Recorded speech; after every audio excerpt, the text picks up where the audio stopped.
కూచిమంచి తిమ్మకవి చెబుతున్నాడు, మనం భగవంతుడికి దగ్గర అవ్వాలంటే ఎలా ఉండాలి, ఎలా ఉంటే దూరం అయిపోతాం, ఎలా ఉంటే దగ్గరైపోతాం. ముందు మనం ఎలా ఉంటే దూరం అయిపోతామో చెప్పుకుందాం, తర్వాత దగ్గరయ్యే ప్రయత్నం చేద్దాం. ఒరుల భాగ్యము చూచి ఓర్వచాల నివారు బుధ జనద్వేషంబు పోనువారు చెలిమిమై తల్లిదండ్రుల బ్రోవనివారు పరకామినులగా ఆశపడెడివారు శివ విష్ణు దూషణ చేయుచుండెడివారు పలుమరు కొండెముల్బలుకువారు భూసుపర్వక్షేత్రములు మృంగజూచువాడు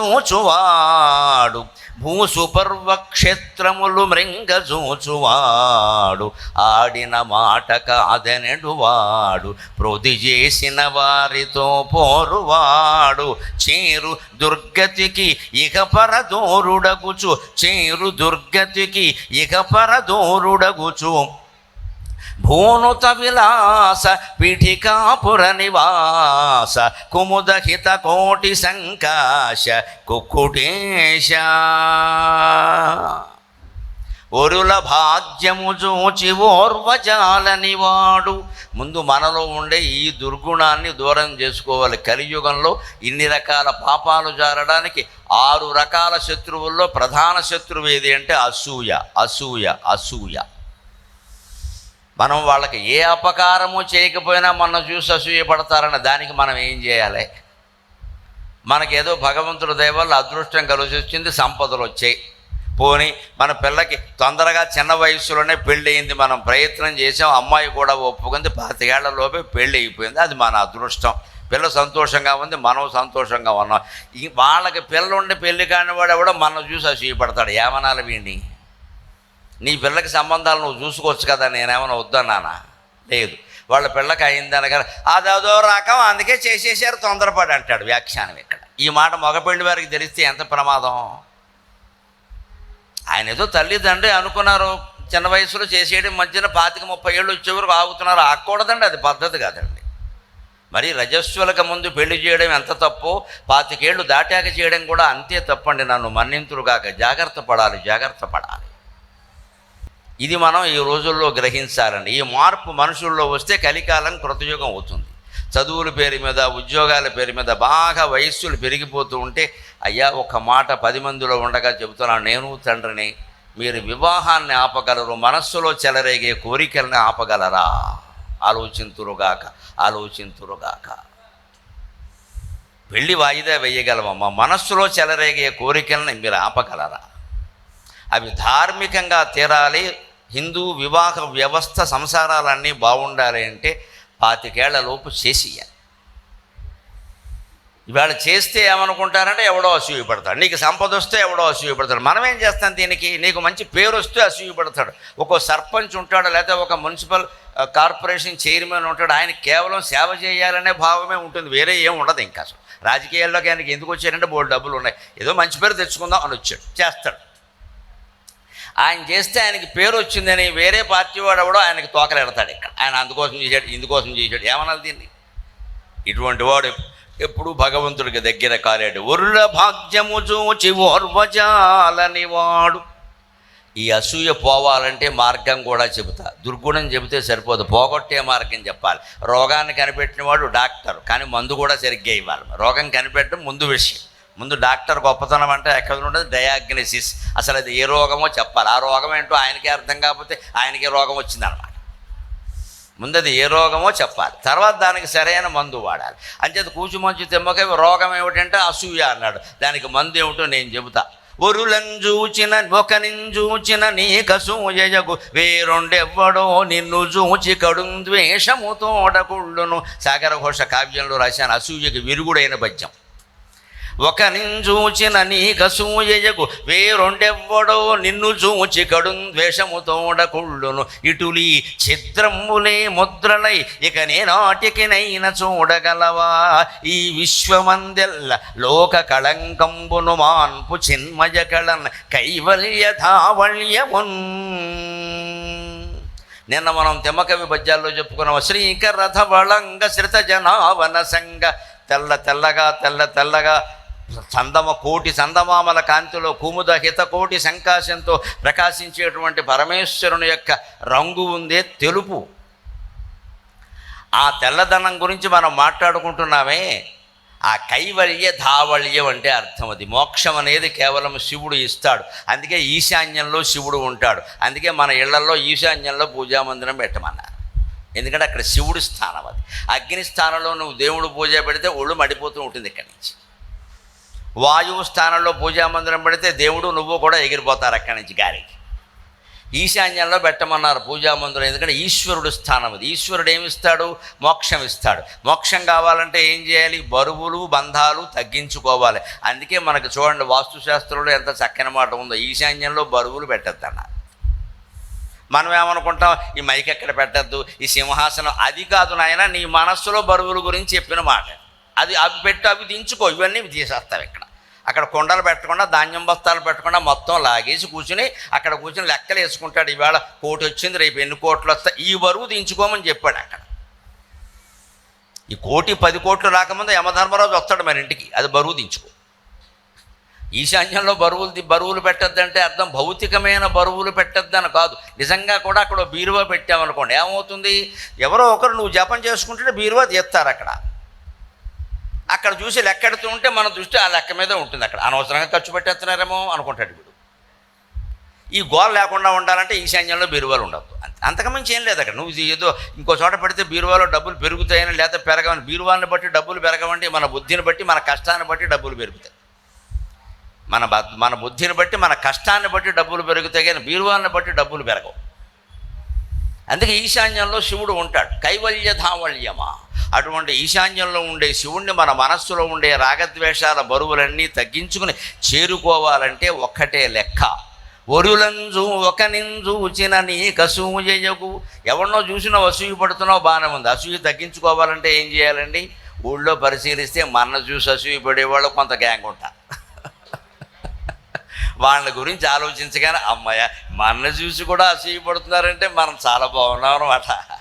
అంతే, సాటిస్ఫైడ్. అసూయపోయింది. ఎప్పుడు దానికి మందు అది.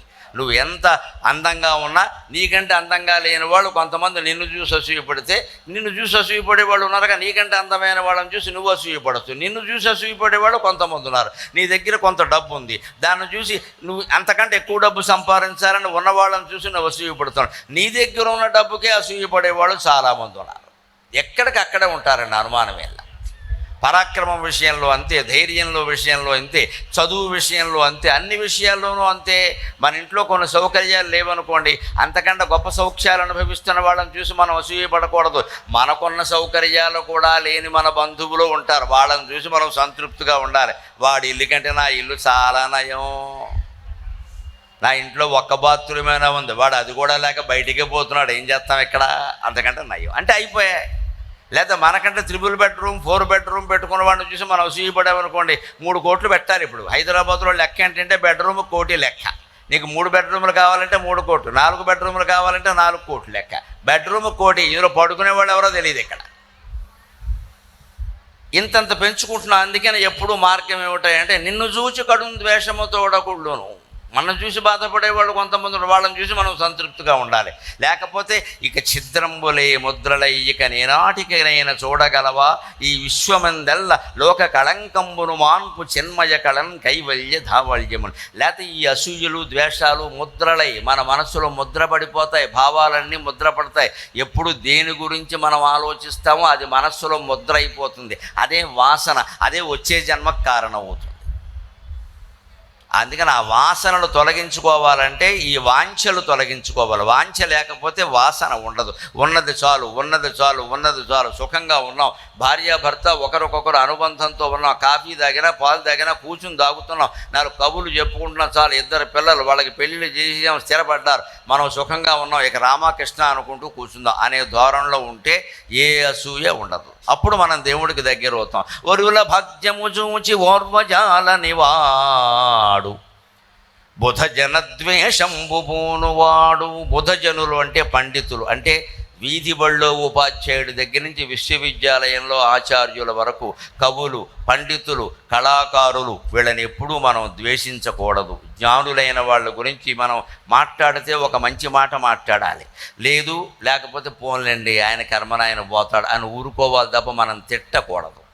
ఏమవుతుంటే ఒక్కొక్క జ్ఞానికి, ఒక్కో తత్వవేత్తకి, ఒక్కో ఋషికి, ఒక్కో కవికి, ఒక్కో పండితుడికి ఆయన మంచి అంటే జరుగుతుందో లేదో తెలియదు, కానీ ఎవరినైనా కోప్పడు ఒకటంటే అది జరుగుతుంది. అదో కర్మ. ఇది నాలుక మీద పుండు ఉంటుంది కొంతమందికి. వాడు మంచి అంటే జరగదు, చెడు అంటే జరుగుతుంది. ఎందుకు వచ్చిన గొడవ వాడితో మనకి?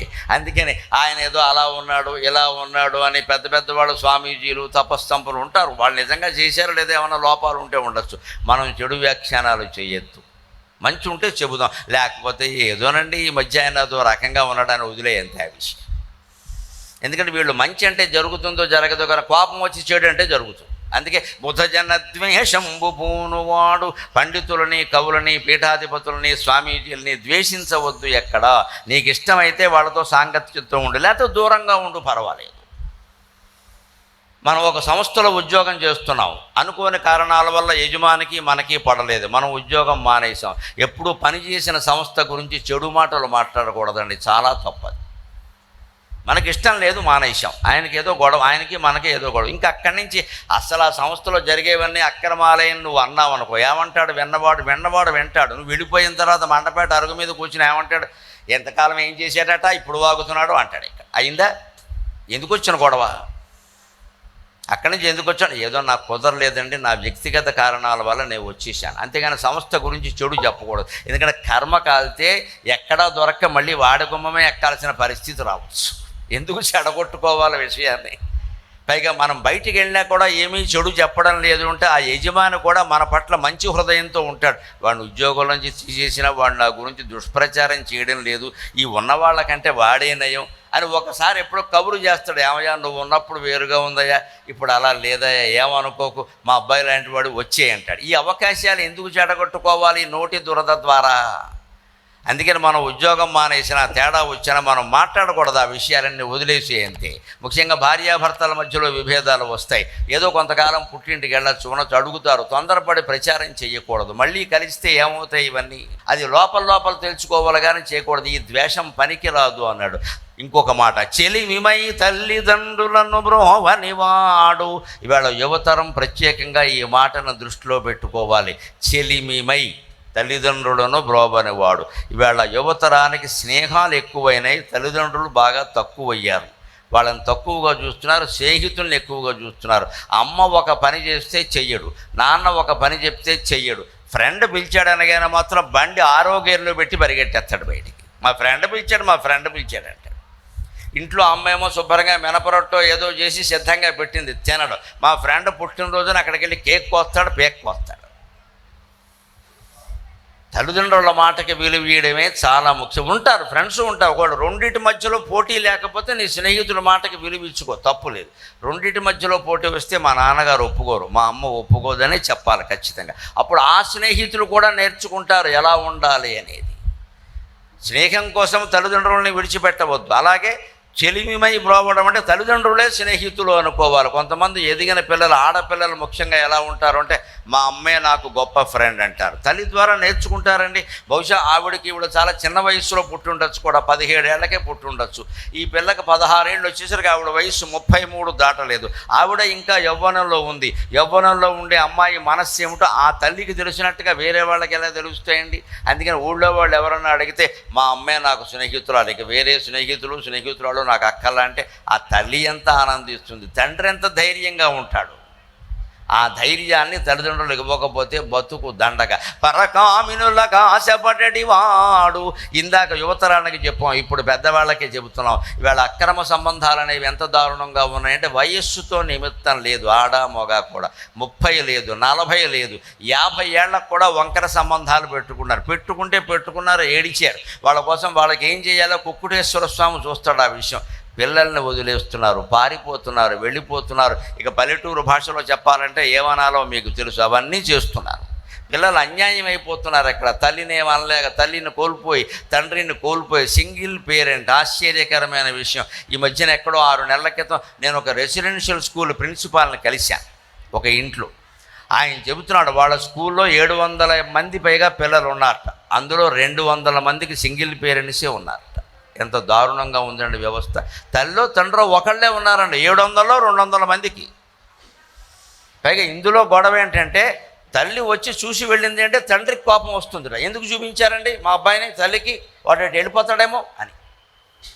తండ్రి వచ్చి చూసి వెళ్ళాడు అంటే తల్లికి కోపం, ఎందుకంటే ఇద్దరు జ్యుడిషియల్ డైవర్స్ తీసుకున్నారు వీళ్ళు. న్యాయస్థానం చెప్పిన ప్రకారం చెరో చోట ఉన్నారు, ఇంకా డైవర్స్ పూర్తిగా కాల. న్యాయస్థానం ఏం చెప్పింది, పాఠశాలలో చేర్పించండి, వారానికి ఒకసారి వెళ్ళి చూడండి అని ఏదో చెప్పింది. మరి చూస్తారు కదా, మమకారం ఉంటుంది కదా.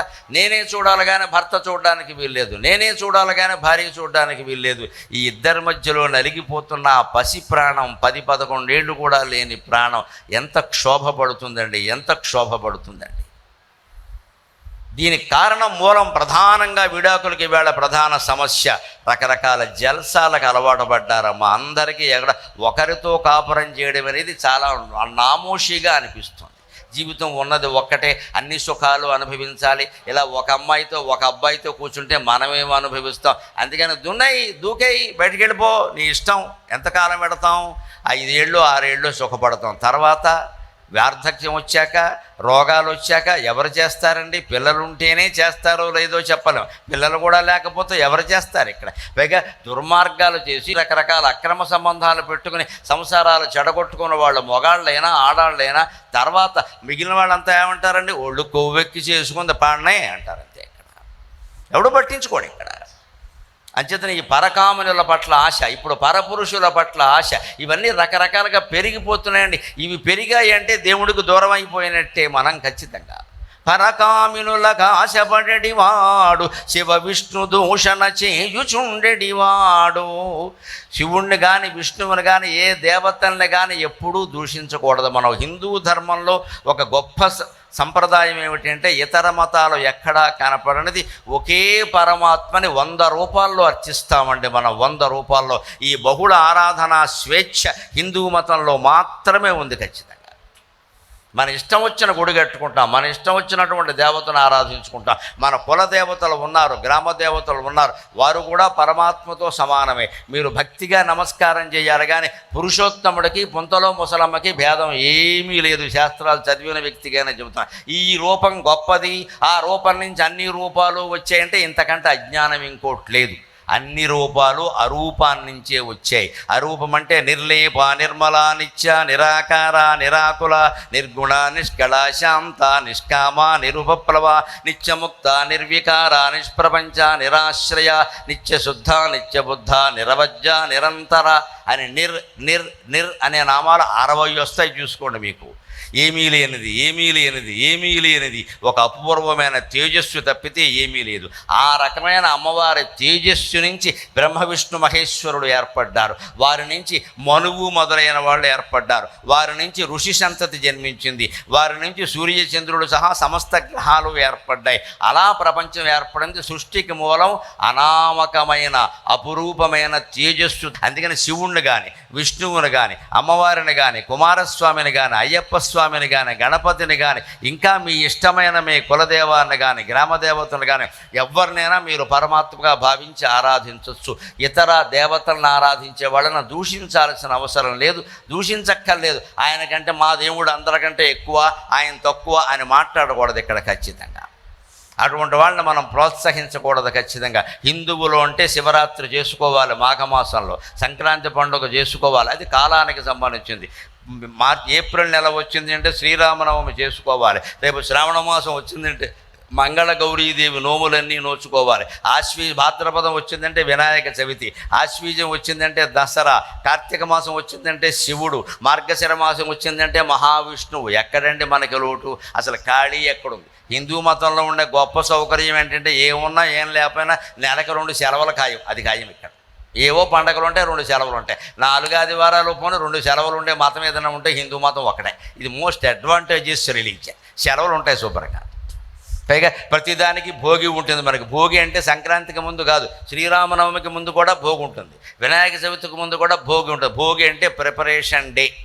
ఆ పండగకి సంబంధించిన సామగ్రి అంతా తెచ్చుకోవడాన్ని భోగి అంటారు. దాన్ని కూడా భోగంగా భావించారు మన వాళ్ళు. మనం తెచ్చుకోవాలి కదా. వినాయక చవితికి బోర్డు సామగ్రి తేవాలి, 21 రకాల ఆకులు తేవాలి, సెలవు నిజానికి వినాయక చవితి నాడు కాదు, ముందు రోజు కూడా ఇవ్వాలి.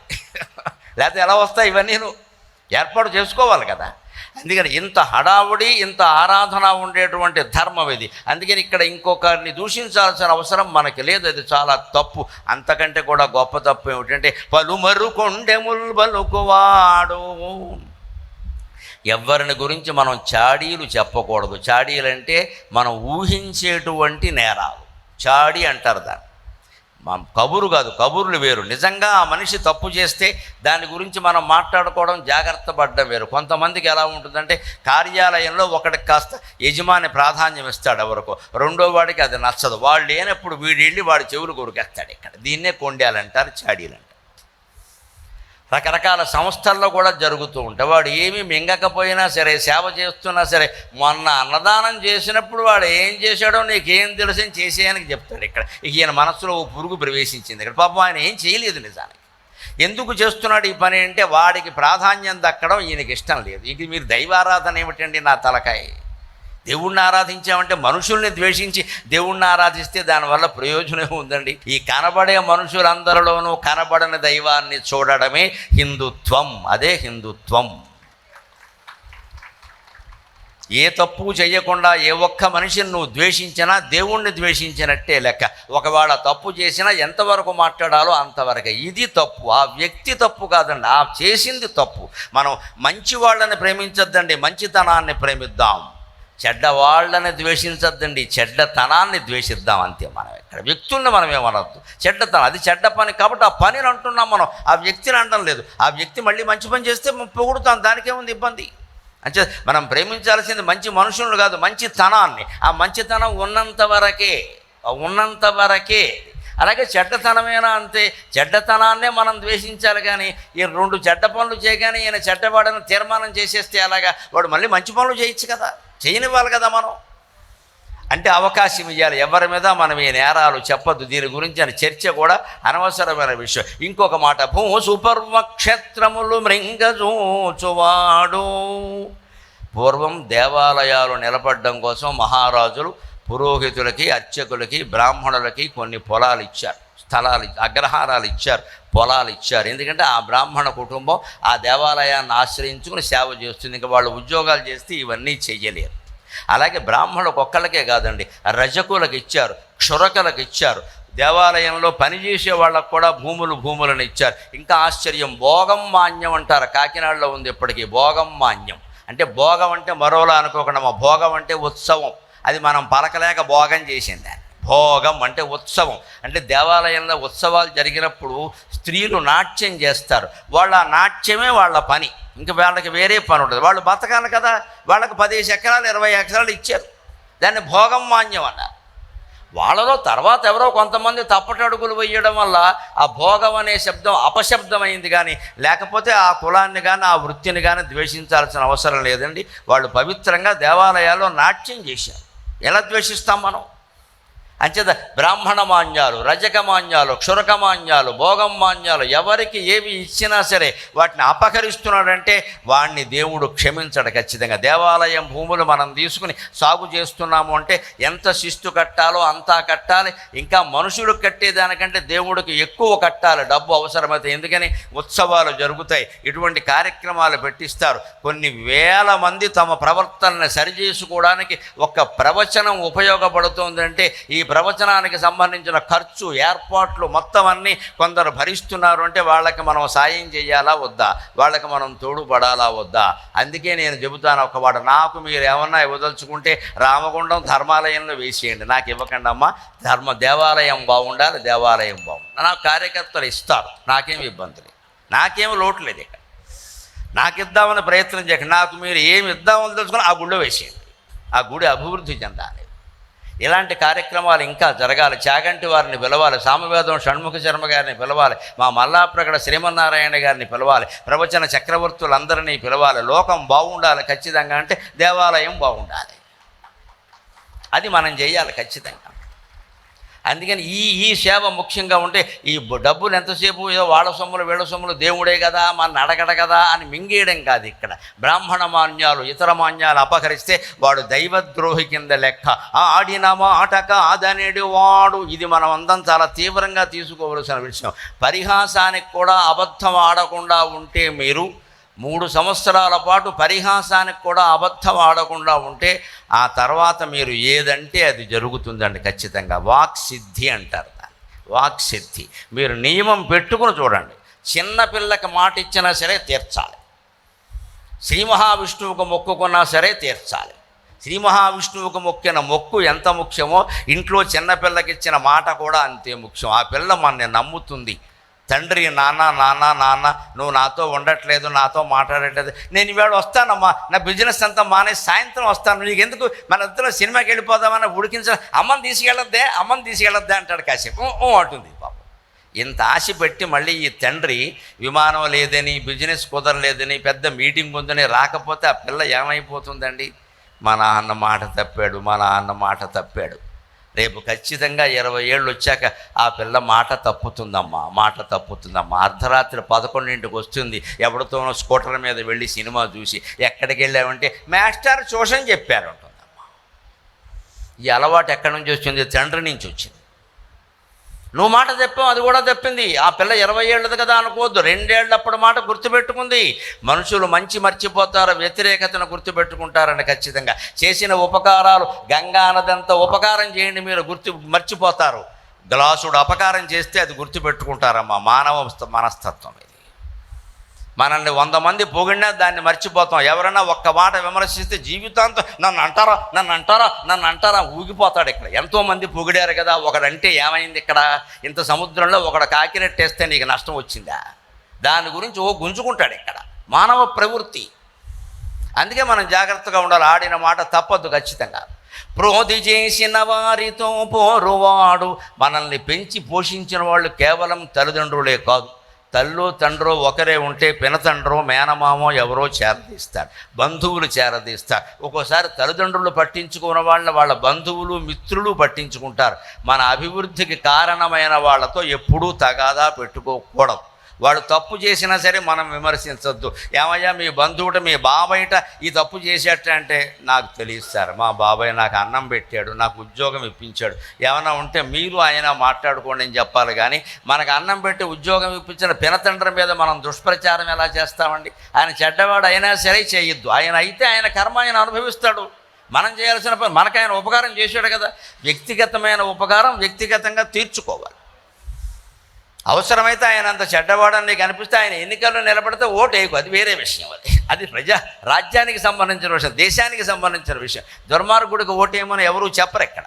కానీ వ్యక్తిగతంగా మనం రుణపడి ఉన్నాం, ఆ రుణం తీర్చుకోవలసిందే ఖచ్చితంగా. నాకు చెప్పొద్దండి, నాకు తెలియదు, నాకు ఆయన అన్నం పెట్టాడు, అంతే.